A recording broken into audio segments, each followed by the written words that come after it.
from my own understanding, the ZDF is the supreme custodian of the constitution.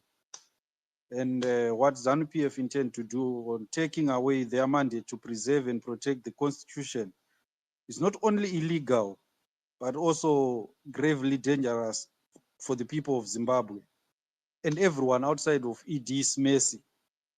Because when you talk about changing the constitution, it does not only undermine the citizens of Zimbabwe by taking from them their voice and rights, you see, but many activities may be violated by ED and his cronies.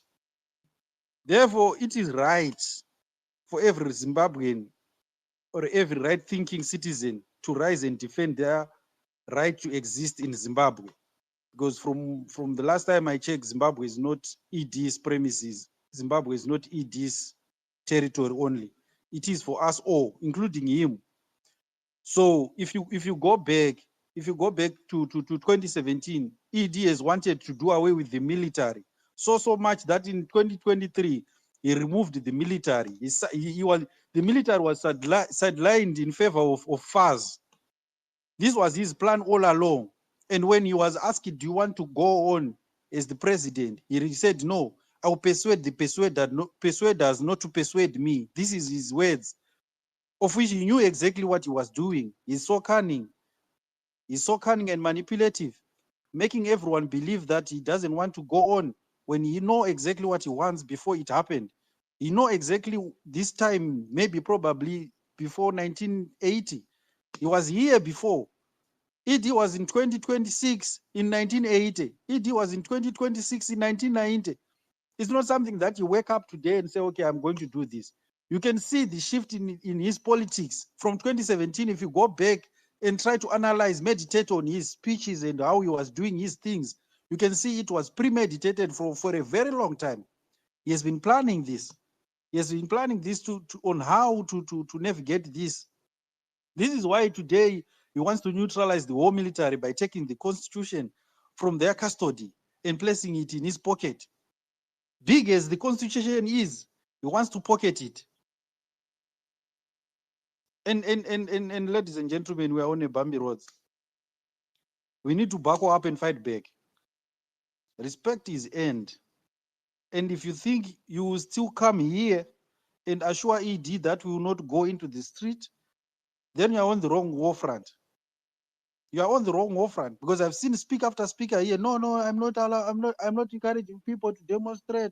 I'm not telling people to do the unconstitutional. How do you negotiate with someone abusing you? We are already abused here. We are being abused here, and you want to negotiate with terrorists. You can't negotiate with terrorists. This is not time to negotiate with terrorists. We are facing a man who wants to manipulate, sodomize the constitution. The army is the supreme custodian of the law of Zimbabwe. These are the last line of defense. And when the last line of defense is threatened, the whole of Zimbabwe is threatened. The army is threatened here. This is not about the army. The army does not belong to Zimbabwe, which means if ED changes this passage here, 212, everyone who took an oath in the Zimbabwe National Army must come back and took another oath, because every oath that they took before will be useless. It will be invalid, because when they took this oath, they swore to protect the constitution, territorial integrity within and without Zimbabwean borders. But if they change this, which means each and everyone who took an oath in 1980 must come back and took an oath to submit to ED, not the constitution now. Because this is exactly what is happening. Sugarcoat it all you want, but this has nothing to do about changing the constitution. This is about creating a dynasty that submit to ED and nobody else. Where ED will call the shots, where ED will wake up one day and say, okay, Sean Mnangagwa is going to be the president tomorrow. Does anyone dispute this?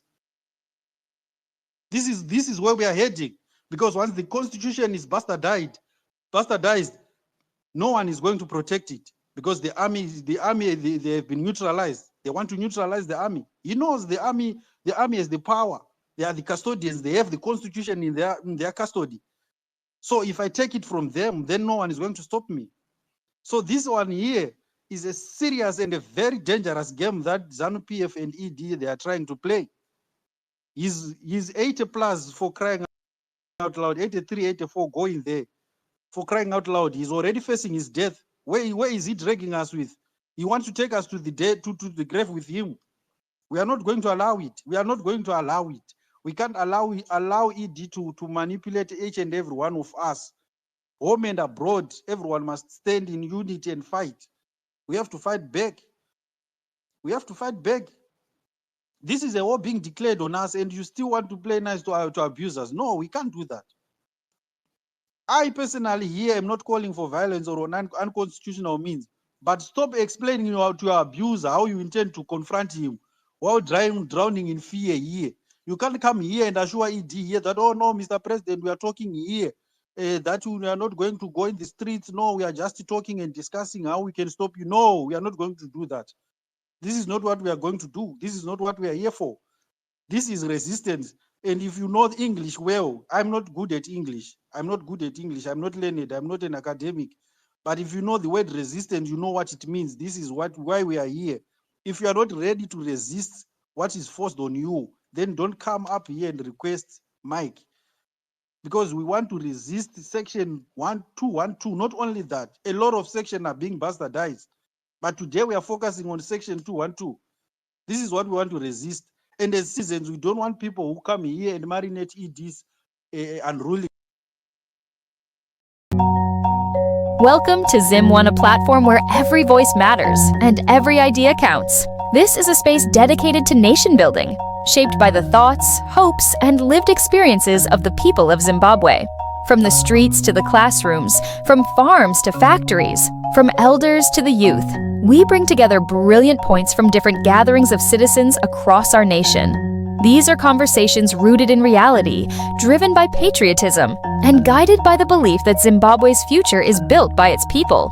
Here, we listen, we reflect, and we share ideas that inspire unity, progress, and sustainable development. This channel is not about politics alone. It is about solutions. Not about division, but about collective responsibility. Join us as Zimbabweans from all walks of life contribute insights that strengthen our communities, uplift our nation, and shape the Zimbabwe we all want to see. This is our voice. This is our vision. This is nation building together.